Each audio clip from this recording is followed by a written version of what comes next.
प्रिय बच्चों, नमस्कार। आज हम 12वीं कक्षा की हिंदी अनिवार्य पुस्तक सृजन में पाठ 3 नीति के दोहे पढ़ेंगे, जिसके रचिता हैं रहीम जी। अब हम सबसे पहले कवि का परिचय पढ़ेंगे। रहीम दास जी का पूरा नाम अब्दुल रहीम खान खाना था। इनके पिता बैरम खान ने मुग़ल बादशाह हुमायूं की मृत्यु के बाद अकबर के संरक्षक का दायित्व निभाया था। रहीम बचपन से ही साहित्य प्रेमी और बुद्धिमान थे। उन्होंने अपने माता पिता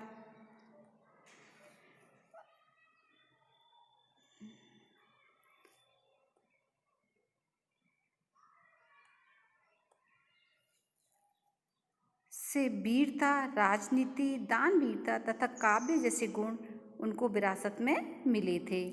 रहीम का व्यक्तित्व बहुत प्रभावशाली था। वे सामंजस्यवादी थे। श्री कृष्ण के प्रति भी उनकी अथाह यानी बहुत अधिक श्रद्धा थी।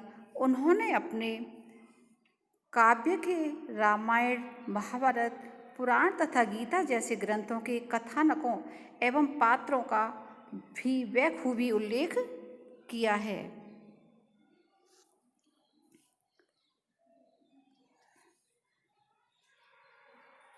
इनके काव्य में नीति, भक्ति, प्रेम और श्रृंगार का सुंदर समावेश मिलता है। रहीम को दोहा, सोरठा, बरवे तथा सवैया छंदों में विशेष महारत हासिल थी।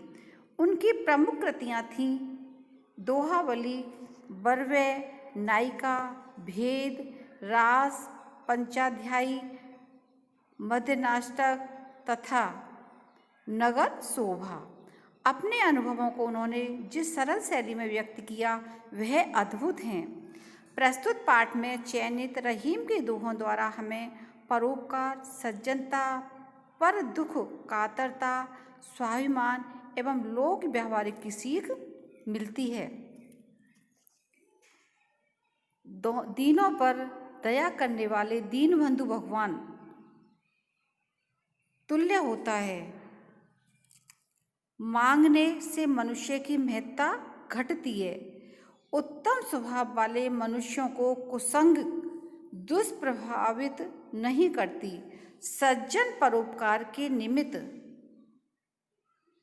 ही संपत्ति का संग्रह करते हैं। धनी पुरुष निर्धन होने पर अपने अतीत या पिछले बातों की चर्चा ऐसे करते हैं जैसे अश्विनी मास के जल विहीन बादल गरजते हों। अच्छे लोगों के रूठने पर उन्हें मना लेना चाहिए। आँख से निकलने वाले आंसू घर भेदी की तरह हमारी व्यथा को जग जाहिर कर देते हैं। काम पड़ने व काम निकलने पर लोगों का व्यवहार भिन्न भिन्न होता है। ऐसा इन दोहों के अंदर बताया गया है। नीति के दोहे। रहीमन देख बड़ेन को लघु न दीजिए डार, जहाँ काम आवे सुई कहा करे तलवार। बड़ेन माने बड़ों को, लघु माने छोटा, डार माने त्यागना या उसको छोड़ना, तलवार माने तलवार। रहीम दास जी कहते हैं कि यदि आपकी बड़े लोगों से जान पहचान हो गई हो तो अपने छोटे साथियों को त्याग करना या उनकी उपेक्षा करना बुद्धिमानी नहीं है।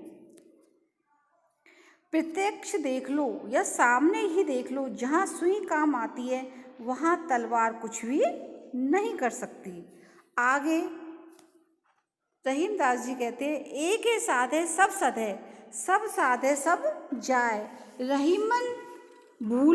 रहीमन मूलही सींच वो, फूले फले अगाए। साधे माने साधने पर या किसी चीज़ के ध्यान देने पर। मूलही माने मूल या जड़। जाए माने हाथ से निकल जाती है। विफल माने हो जाती है, विफल हो जाती है या हाथ से निकल जाती है। यानी फूले फले यानी फलता फूलता है, और अघाय माने जी भर के या अपने मनचाहा। रहीमदास जी कहते हैं कि व्यक्ति को उस एक व्यक्ति या वस्तु को संभालना चाहिए जो अन्य सभी का मूल या उनका आधार है।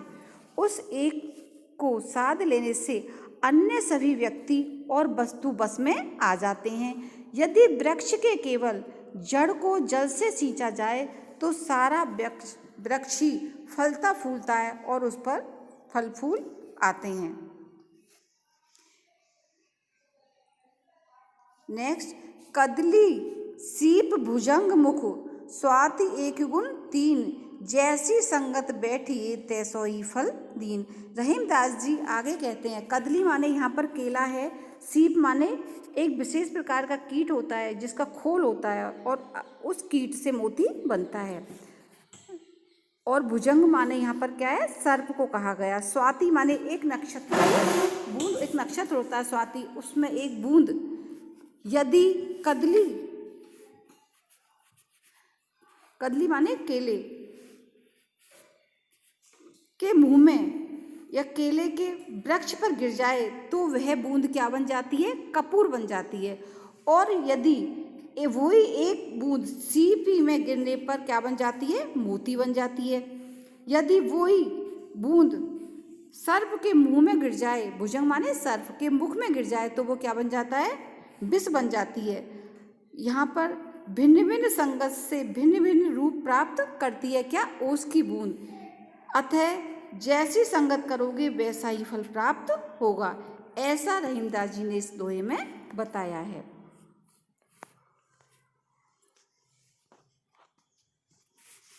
आगे, काज परे कछु और है, काज सरे कछु और, रहीमन भवरी के बहे नदी सिरावत मोर।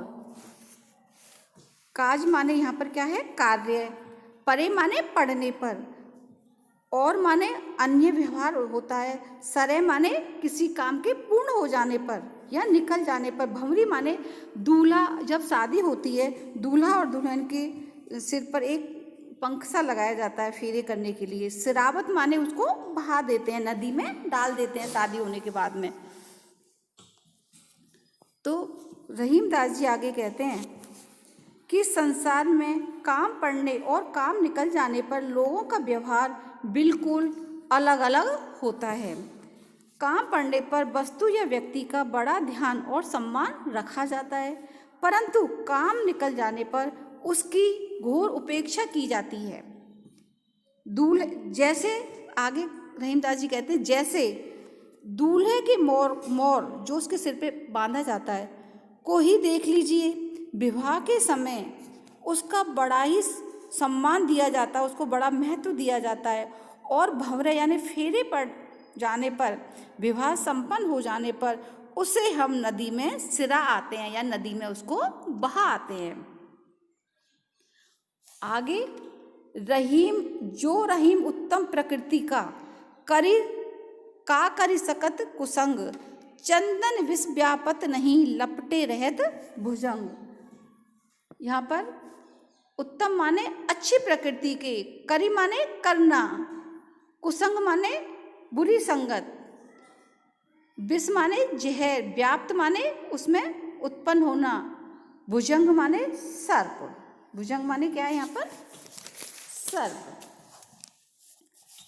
कभी कहते हैं या रहीमदास जी आगे कहते हैं, जो व्यक्ति उत्तम स्वभाव वाले होते हैं उनका कुसंग कुछ नहीं बिगाड़ सकता, उन पर बुरी संगति का कोई प्रभाव नहीं पड़ता।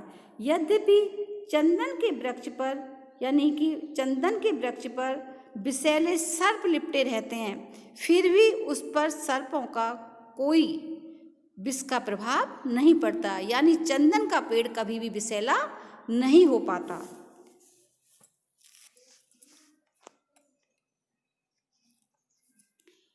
आगे कवि कहते हैं, रूठे सुजन मनाइए, रूठे सुजन मनाइए, जो रूठे 100 बार, जो रूठे 100 बार, रहीमन फिर पोइए, टूटे मुक्ता हार, टूटे मुक्ता हार। सुजन माने यहाँ पर सज्जन व्यक्ति को कहा गया है, और फिर माने बार बार, पोइए माने उसको गूंथिए या उन मोतियों को चुनिए एक धागे में। मुक्ता हार माने मोतियों से बना हार जो गले में पहना जाता है। रहीमदास जी कहते हैं आगे, लोगों को सलाह देते हैं कि यदि सज्जन व्यक्ति किसी बात पर रूठ जाए तो उसे 100 बार भी उनको मनाने का प्रयास करना चाहिए। सज्जनों की मित्रता बहुत मूल्यवान होती है। जैसे मोतियों का हार जितनी भी बार टूटता है उसे हर बार फिर से पिरोने या गूंथने का प्रयत्न किया जाता है। जैसे मूल्यवान मोती के हार को टूट जाने पर फेंका नहीं जा सकता, उसी प्रकार सज्जन पुरुषों की मूल्यवान मित्रता की रक्षा करना भी हमारा धर्म है, या हमारा करना भी हमें परम आवश्यक है। आगे, तरुवर फल नहीं खात है।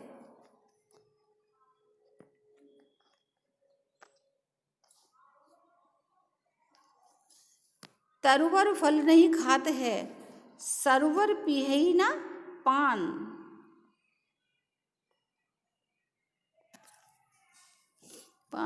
कही रहीम पर काज हित, संपत सचही सुजान।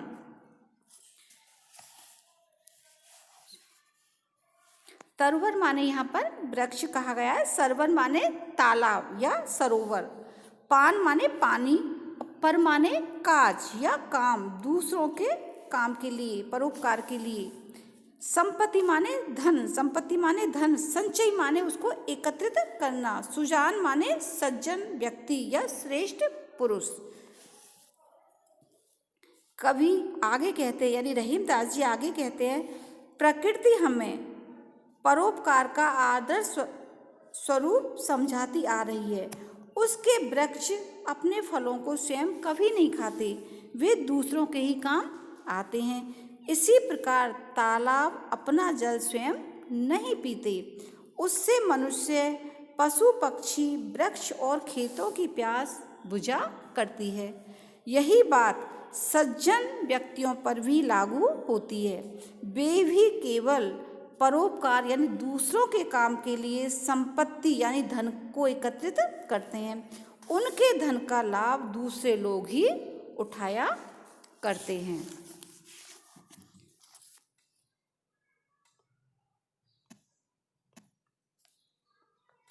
आगे, थोते बादर